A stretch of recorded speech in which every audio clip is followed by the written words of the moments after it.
Hi guys, it's Xenia. Welcome back to my channel.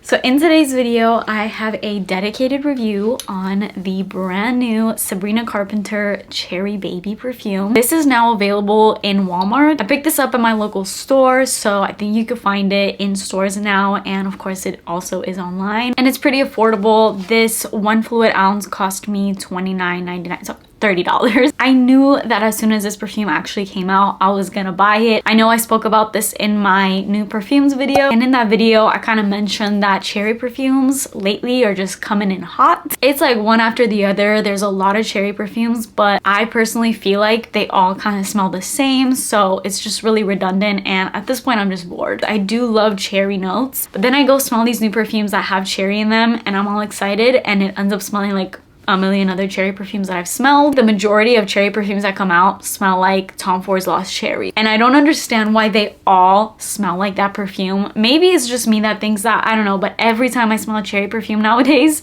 it reminds me of Tom Ford's Lost Cherry. Like, why do they all have to have that kind of DNA? I'm a huge fan of her other two, so this is now the third one.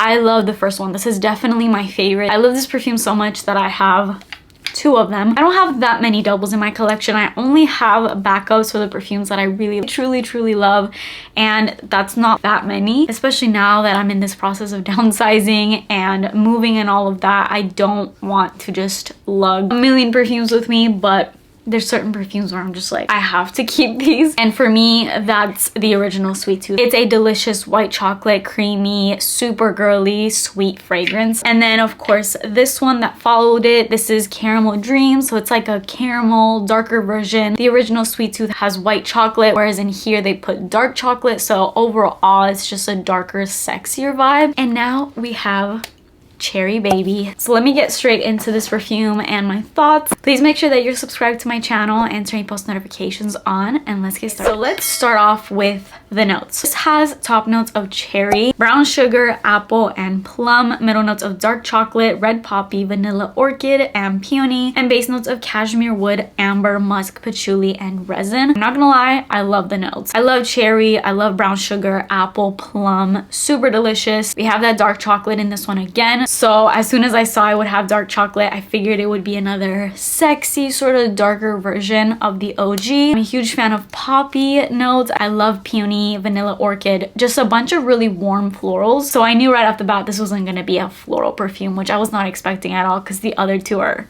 not floral in the slightest. And then we have the base notes of the woodsiness, the amber, a little bit of musk, patchouli, all that good stuff. I was a little hesitant getting this one, even though I knew I wanted to get it because I'm such a huge fan of the other ones, and also I wanted to review it for you guys and let you guys know my thoughts because I did get a lot of requests about this one. And for those of you that are curious on what my opinions are, if you're maybe thinking about getting this one, what made me kind of hesitant to get it is, like I said in the beginning, so many perfumes smell like Lost Cherry, and when I looked this up on Fragrantica, those types of scents were all that it was compared to. So we have Finery, Not Another Cherry, which is a dupe of Lost Cherry. We have Black Opium over Red, which actually was really good. I ended up decluttering mine because, again, it was just like Black Opium mixed with Lost Cherry. We have Kayali Love Fest, which also smells a lot like Lost Cherry to me. We also have the actual Tom Ford Lost Cherry. So a ton of perfumes that just all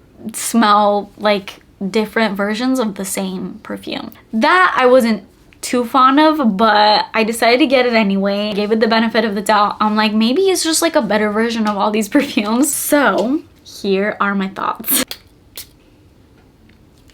This smells like all those perfumes I just talked about. Is it bad? No.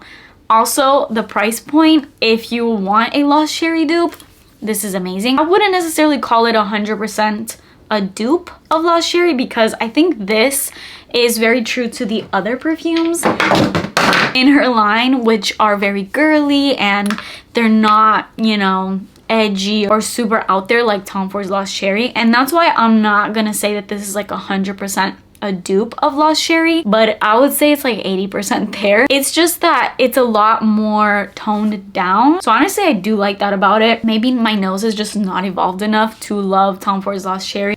something doesn't work really well on my skin, whereas this one works really well. It's really smooth, just like the other ones. It has that creamy chocolatey vibe to it, and I definitely smell it in this one as well. It smells like a chocolate dipped cherry, which sounds amazing. It does smell really sexy. It reminds me a lot of Kayali's Love Fest, which I also haven't gotten because it reminded me of Lost Cherry. Now I am happy to have a version of those kinds of scents in my collection. I do have actual dupes, like from dupe companies like Dossier of Lost Cherry. I also have one of Okja. I do enjoy the scent. It's just not every day for me. It's like a special occasion. It's a lot. It's very strong. This one, I feel like I could easily wear this every single day if I wanted to, because it's not as polarizing as Lost Cherry can be for some people. It's a lot sweeter, it's a lot smoother. In the dry down, I am getting Sweet Tooth, which I love. It's a completely different scent, even though they're flankers, and usually with a lot of celebrity perfumes especially, you'll find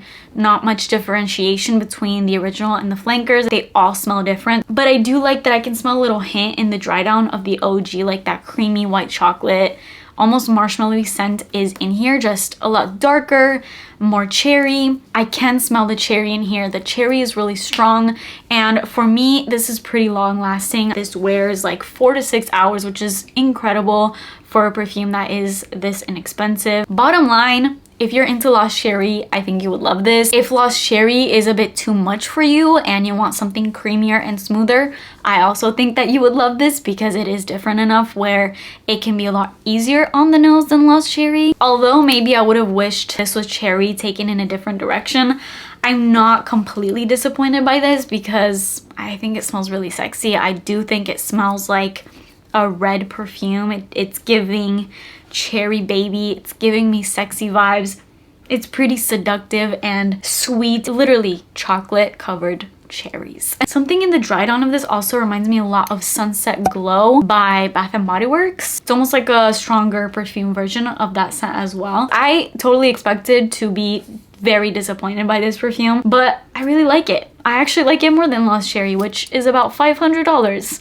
And this is $30. It also has this boozy vibe that I really love. It smells almost like cherry liqueur, which I think gives it that sexiness. And that's definitely where I'm getting that resemblance to Tom Ford's Lost Cherry, which is also very boozy, but you also get that chocolate element in here. So it's just creamy and delicious at the same time. I feel like every time I go into fragrances thinking I'm gonna be disappointed, I'm usually not, most of the time. And then when I go into perfumes super excited, I usually am disappointed. So this was a pleasant surprise. Not saying that it's a completely different scent. Part of me still kind of wishes it was a little bit different, but I'm not mad at it. And at this price point, I can't hate it because it's literally $30 and it smells like a $500 perfume. I'm really happy to add this to my Sweet Tooth collection. I'm really excited to see what else she puts out, and all these three just look so cute. They look like little toys. So that is it for this video. Let me know if you've smelled this one. Let me know what you think about it. I know there's a lot of people kind of disappointed with this because of all the comparisons. It's just a bit redundant, especially for those of us that are really into perfumes and we've just smelled this scent a million times. So it's like, oh, come on, give us something different. But I think for the price point, it's kind of hard to bash this perfume because let's be real, it smells rich, it smells deep, it smells sexy, it's flirty, it's that boozy chocolate covered cherry, and I think that was all the marketing was supposed to be. So did it lie to us? No. So, I mean, I gotta give it that. That's my opinion on this perfume. Let me know what your opinions are in the comments down below. That is it for me today. Please subscribe to my channel if you haven't already and turn your post notifications on, and I will see you in my next video. Bye.